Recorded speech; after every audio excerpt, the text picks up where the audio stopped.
அழுவுறதா சிரிக்கிறதானே தெரியல. இவ்வளவுதான் நம்ம படிச்சு உலக அறிவுன்னு நினைச்சாலும் ஒருத்தன் சப்பையா ஆன்லைன்ல ஒரு வாட்ஸ்அப் மெசேஜ்ல 15,000 ரூபாய் என்கிட்ட இருந்து ஆட்டையை போட்டாங்க. கதையை சொல்றேன் கேளுங்க.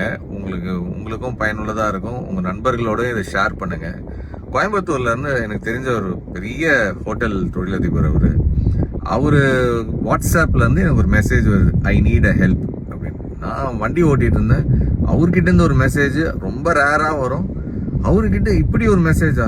நான் உடனே சார் என்ன சொல்லுங்க அப்படின்னு, ஒரு 15,000 ரூபாய் எனக்கு உடனே அனுப்பு அப்படின்னு ஒரு அடுத்த மெசேஜ். நான் ஓகே சார் நம்பரு அப்படின்ற ஒரு நம்பர் ஒன்று அனுப்பியிருந்தாரு. அந்த நம்பரை நான் செக் கூட பண்ணல.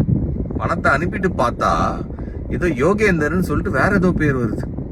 அப்போதான் எனக்கு டவுட் வருது, சாரு நம்பர் இல்லாம வேற ஏதோ நம்பருக்கு அனுப்ப சொல்றாருன்னா ஒருவேளை இது ஸ்கேமா இருக்குமோன்னு நினைக்கிறதுக்குள்ள பணம் போச்சு.